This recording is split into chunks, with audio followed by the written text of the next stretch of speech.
Assalamualaikum warahmatullahi wabarakatuh. Baiklah, pada kesempatan kali ini, saya bersama rekan-rekan kelompok saya akan menjelaskan proyek tugas ujian akhir semester Enterprise Arsitektur, yang mana yaitu tentang perancangan arsitektur teknologi informasi moneter santri menggunakan TOGAF Arsitektur Development Method. Sebelumnya, di sini kami beranggotakan 4 orang, yaitu saya sendiri Irma Fitriani, kemudian ada Febi Ardiani, Rifkan Raffi, dan Novrian Pratama.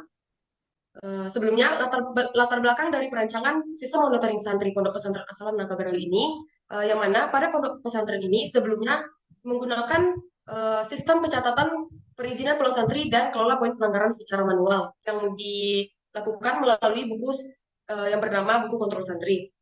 Untuk mengatasi permasalahan ini, maka diperlukan sebuah sistem informasi yang terintegrasi dan berbasis teknologi. Dengan perancangan menggunakan framework TOGAF, digunakan sebagai panduan dalam merancang sistem ini yang mencakup aspek bisnis, data, aplikasi, dan teknologi. Yang mana sistem ini nanti akan meningkatkan efisiensi, akurasi data, dan transparansi sekaligus mendukung interaksi lebih baik antara pesantren, santri, dan wali santri. Nah, bagaimana sih sistem perizinan santri saat ini? Seperti yang terlihat pada gambar, sistem perizinan santri pada saat ini, yang mana santri membawa buku kontrol izin dan menemui pengasuh untuk meminta izin pulang. Kemudian, santri melapor kepada pengasuh untuk diberikan izin pulang. Pengasuh menyetujui izin pulang santri dan mengisi buku kontrol izin pulang. Apabila buku kontrol sudah diberikan kepada santri, maka santri membawa buku kontrol izin tersebut dan memberikannya kepada satpam untuk dicek. Kemudian buku kontrol izin tersebut dikembalikan kepada santri. Selanjutnya, bagaimana sih sistem pelanggaran santri saat ini? Sistem pelanggaran santri saat ini yaitu pengasuh membawa bukti pelanggaran santri kepada wakil kesiswaan, yang mana wakil kesiswaan akan melakukan verifikasi laporan dan bukti pelanggaran. Kemudian wakil kesiswaan melakukan konfirmasi kepada pengasuh dan menentukan poin pelanggaran dari santri tersebut. Kemudian wakil kesiswaan akan mengirimkan surat panggilan kepada wali santri dan santri untuk nantinya diberikan sanksi kepada santri yang melanggar sesuai dengan aturan yang ditentukan. Lalu wakil kesiswaan akan membuat laporan daftar pelanggaran santri. Baiklah, penjelasan selanjutnya akan dijelaskan oleh Febi Ardi. Berikut ada 3 list dokumen yang diperlukan untuk membuat sistem ini. Yang pertama ada surat keterangan izin pulang, yang kedua ada data santri, dan formulir pelanggaran santri. Ini tuh dibutuhkan untuk memenuhi kebutuhan pondok pesantren Asalam ini dalam membuat sistem yang lebih efisien dan terstruktur. Nah, masalah apa sih yang saat ini sedang dihadapi oleh para pesantren Asalam?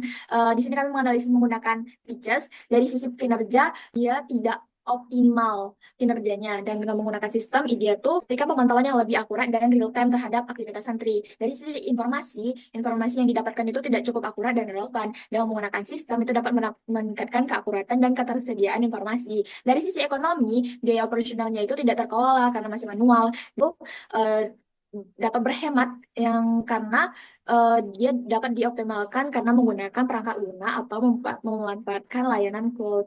Dari sisi keamanan itu tuh eh, mengontrol monitoring sentri itu masih dicek secara manual. Dengan menggunakan sistem itu tuh dapat meningkatkan kontrol keamanan dengan menerapkan langkah-langkah seperti autentikasi dua faktor atau enkripsi data. Dari sisi efisien, itu tuh proses input dan outputnya itu masih tidak berjalan secara efisien karena masih manual.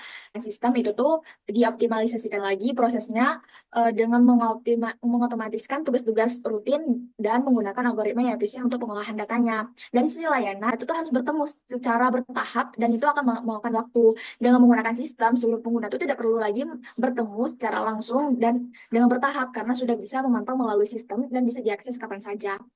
Baiklah, penjelasan selanjutnya tentang TOGAF akan dijelaskan oleh Rifka. Kepada Rifka, dipersilakan. TOGAF atau the Open Group Architecture Framework telah menjadi salah satu metode yang paling banyak dipilih dalam pengembangan arsitektur perusahaan. Namun pada penelitian ini hanya pada fokus pada pembahasan 4 fase pertama, yakni fase A sampai ke fase D, yang mencakup aspek perencanaan dan perancangan awal arsitektur perusahaan. Pertama, arsitektur vision. Pada fase ini berfokus untuk menetapkan visi dan cakupan dari arsitektur yang akan dikembangkan, bertujuan untuk memahami kebutuhan organisasi dan mendefinisikan masalah yang akan diselesaikan di arsitektur yang baru. Beberapa kegiatan utamanya itu mencakup mengidentifikasi pemangku kepentingan yang akan terlibat, membuat pernyataan visi arsitektur yang jelas, dan menyusun dokumen persetujuan. Yang kedua ada bisnis arsitektur yang bertujuan untuk menyusun arsitektur bisnis organisasi, termasuk dari prinsip, strategi, dan tujuan yang menjadi dasar operasionalnya. Kegiatan utamanya itu meliputi menganalisis proses bisnis yang ada, menyusun model bisnis yang mencerminkan visi organisasi, dan mendefinisikan kapabilitas bisnis yang diperlukan. Pada arsitektur bisnis ini menjadi fondasi bagi pengembangan arsitektur yang lain. Yang ketiga ada Information System Architecture. Fase ini dia berfokus pada pengembangan dua aspek utama, yaitu ada arsitektur data dan arsitektur aplikasi. Fase yang keempat ada teknologi arsitektur, yang bertujuan untuk menentukan teknologi, platform, dan infrastruktur yang mendukung arsitektur bisnis dan informasi. Dan arsitektur teknologi ini memastikan bahwa solusi yang dirancang itu dapat diimplementasikan dengan efisien dan efektif. Fase yang kelima yaitu opportunities dan solution. Pada fase ini mengidentifikasi peluang yang dapat dimanfaatkan dan merancang solusi untuk mewujudkan arsitektur yang diinginkan. Fase yang keenam yaitu migration planning, yang bertujuan untuk membuat rencana migrasi untuk membantu implementasi arsitektur yang baru dan memastikan bahwa transisi dari arsitektur yang lama ke arsitektur yang baru itu dilakukan secara terencana dan minim akan gangguan.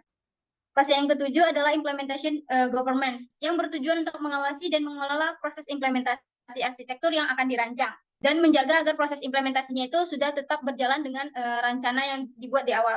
Dan fase yang terakhir adalah arsitektur change management, yaitu memastikan bahwa arsitektur yang telah diimplementasikan itu harus dapat berkembang dan beradaptasi dengan kebutuhan organisasi di masa yang akan datang.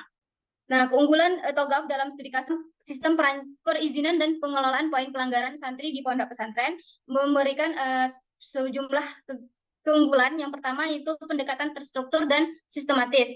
TOGAF ini menyediakan kerangka kerja yang struktur, sehingga proses perancangannya ini dilakukan secara bertahap dan juga menyeluruh. Yang kedua, meningkatkan efisiensi operasional. Dengan TOGAF, sistem yang dirancang itu dapat diotomatisasikan dari proses yang manual ke proses yang sudah bisa diaktifkan dengan sistem. Nah, yang ketiga ada fleksibilitas dan skalabilitas.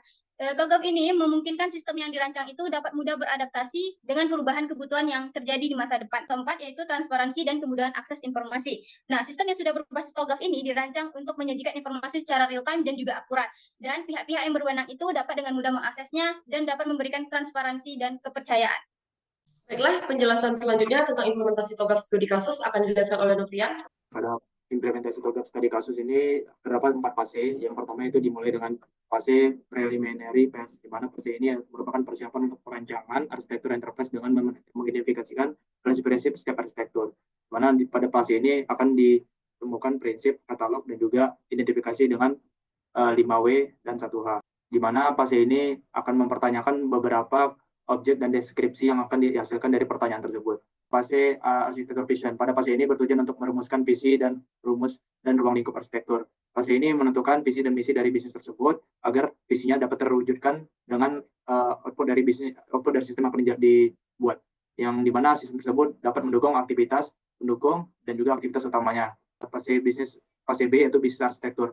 Pada fase ini dilakukan analisis kondisi pada pondok pesantren tersebut dengan mengidentifikasikan bisnis dan alur proses yang sedang berjalan dengan membuat sebuah use case diagram yang terdiri dari beberapa aktor dan aktivitas yang dapat dilakukan oleh aktor tersebut.